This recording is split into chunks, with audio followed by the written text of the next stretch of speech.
పొద్దున్నే 1వ తారీఖున అది సెలవు దినమైనా సరే, అది ఆదివారం అయినా సరే, ఆ ఇంట్లో ఉన్న ఆ ప్రతి అవ్వకు, ప్రతి తాతకు, ఆ ఇంట్లో ఉన్న ఆ ప్రతి వితంతు అక్కకు, ఆ ఇంట్లో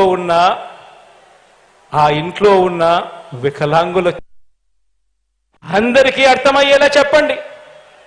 1వ తారీఖున పొద్దున్నే చిక్కటి చిరునవ్వుతో, అది సెలవైనా ఆదివారమైనా, నేరుగా మీ ఇంటికి పెన్షన్ రావాలంటే అది ఒక్క జగన్ ఉంటేనే జరుగుతుంది అని చెప్పి ప్రతి ఇంట్లోనూ చెప్పండి. ప్రతి అక్కకు చెప్పండి, ప్రతి చెల్లెమ్మకు చెప్పండి, ప్రతి అవ్వాతాతకు చెప్పండి, ప్రతి రైతన్నకు చెప్పండి. ఈరోజు మన ఇంటికే డాక్టర్లు వస్తా ఉన్నారు. మన గ్రామంలోనే విలేజ్ క్లినిక్ ఉంది. మన ఇంట్లో జల్లడ పడుతూ మనకు ఏం మందులు కావాలి అని చెప్పి అడిగి మరీ మందులు ఇస్తూ ప్రతి పేదవాడికి కూడా ఆరోగ్యపరంగా ఏ అవసరం ఉన్నా కూడా చెయ్యి పట్టుకుని నడిపిస్తా ఉన్న పరిస్థితులు ఈరోజు మన ఇంట్లో ఉన్నాయి. ఈ పరిస్థితులు కొనసాగాలంటే ప్రతి పేదవాడు కూడా వైద్యం కోసం అప్పుల పాలయ్యే పరిస్థితి రాకుండా, లేకుండా ఆ పేదవాడికి మంచి జరగాలి అని అంటే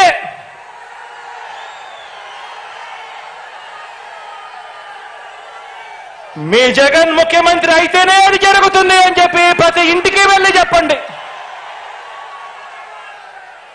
ఆ ఇంట్లో ఉన్న ప్రతి అక్కకు చెప్పండి, ప్రతి చెల్లెమ్మకు చెప్పండి.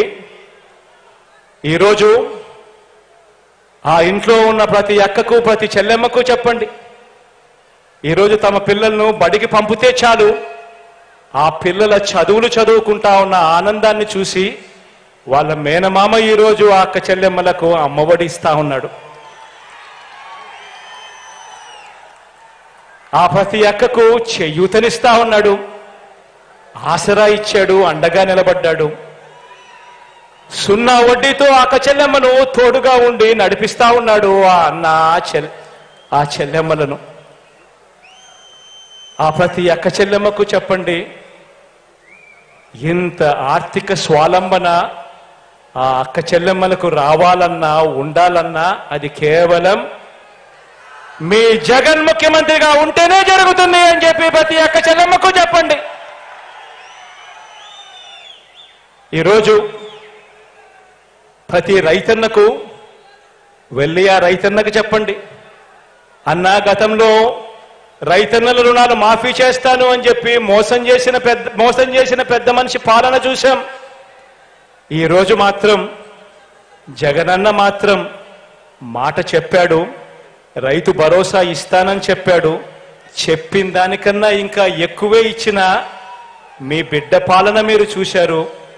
ఈ రైతు భరోసా సొమ్ము ప్రతి సంవత్సరం మీకు చేతికి అందాలన్నా, మీకు ఉచితంగా ఇన్సూరెన్స్ రావాలన్నా, మీకు సమయానికే ఇన్పుట్ సబ్సిడీ రావాలన్నా, ఒక ఆర్బీకే వ్యవస్థ కొనసాగాలన్నా, ఏది జరగాలన్నా మీ జగన్ ముఖ్యమంత్రిగా ఉంటేనే జరుగుతుంది అని, మీ జగన్ను తెచ్చుకుందాము అని చెప్పి ప్రతి ఇంటికి వెళ్ళి చెప్పండి, ప్రతి రైతన్నకు తోడుగా ఉంటూ చెప్పండి. ఈరోజు చెప్పండి, మనం వేసే ఈ ఓటు పేదవాడిని పేదరికం నుంచి బయటకు తీసుకువచ్చే ఓటు అని చెప్పండి. మనం వేసే ఈ ఓటు ఇక్కడి నుంచి 10-15 సంవత్సరాల తర్వాత మన పిల్లలు నిటారుగా నిలబడి పెద్దల పిల్లల మాదిరిగా అనర్గళంగా ఇంగ్లీష్తో మాట్లాడుతూ పెద్ద పెద్ద కంపెనీలతో లక్షల రూపాయల జీతాలు తీసుకుంటూ మన పిల్లలు మన తలరాతలు మార్చే ఎన్నికలు ఈ ఎన్నికలు అని చెప్పి ప్రతి ఇంటికి వెళ్ళి చెప్పండి. పేదవాడు బతకాలన్నా, పేదవాడికి మంచి జరగాలన్నా, పేదవాడికి భవిష్యత్తు ఉండాలన్నా అది కేవలం ఒక్క మీ బిడ్డ ముఖ్యమంత్రిగా ఉంటే మాత్రమే జరుగుతుంది అని చెప్పి ప్రతి ఇంటికి వెళ్ళి చెప్పండి. ఈరోజు చెడిపోయిన రాజకీయ వ్యవస్థలో ఒక మార్పు తీసుకొచ్చింది మీ బిడ్డ అని చెప్పండి. ఎన్నికలంటే ఒక ఎన్నికల మేనిఫెస్టో ఇస్తారు. ఎన్నికలకు ముందు కేజీ బంగారం ఇస్తాము అని చెప్పి మాట చెప్తారు. ఎన్నికల ముందు ప్రతి ఇంటికి బెంజ్ కార్ ఇస్తామని చెప్పి కూడా మోసం చేస్తారు. కానీ విశ్వసనీయతకు నిజంగా అర్థం చెప్పిన వ్యక్తి మాత్రం ఒక్క మీ బిడ్డ మాత్రమే అని ప్రతి ఇంటికి వెళ్ళి చెప్పండి. మీ బిడ్డ చెయ్యగలిగిందే చెప్తాడు, కానీ ఒక్కసారి చెప్పిన తర్వాత మాత్రం మీ బిడ్డ చెప్పాడంటే చేస్తాడంటే అని చెప్పి ఖచ్చితంగా ప్రతి ఇంటికి వెళ్ళి చెప్పండి. ఈరోజు ఈ 56 నెలల్లోనే ఇచ్చిన ఏ స్కీమ్ అయినా ఏ మంచైనా అవి కొనసాగాలన్నా, భవిష్యత్తులో ఇవి పెరగాలన్నా, ఇంటికే ఆ పెన్షన్, ఇంటికే ఆ డీబీటీ స్కీములు, ఆ మంచి జరగాలన్నా మీ అన్న ప్రభుత్వం మాత్రమే చేయగలదని, ప్రతిపక్షాలకు ఓటు వేయటం అంటే దాని అర్థం మాకు ఈ స్కీములన్నీ వద్దు, ఈ స్కీములు రద్దుకు మీరే ఆమోదం తెలిపినట్టే అని లంచాలు వివక్షతో కూడిన మళ్ళీ జన్మభూమి కమిటీల వ్యవస్థకు మళ్ళీ ఓటు వేయటమే అని ఇంటింటికి వెళ్ళి చెప్పమని చెప్పి అడుగుతా ఉన్నాను మీ అందరితో కూడా.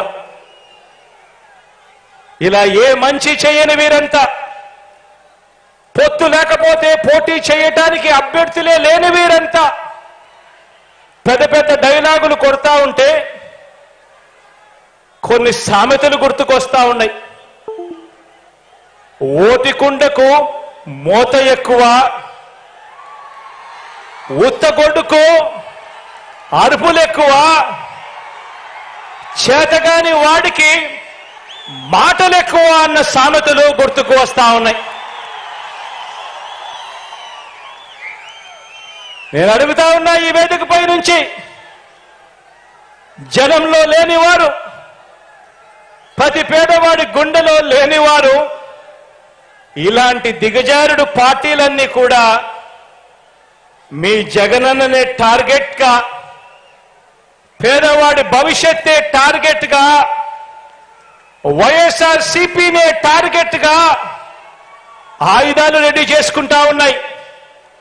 నేను అడుగుతా ఉన్నాను, ఈ యుద్ధంలో మీరు సిద్ధమా అని అడుగుతా ఉన్నాను.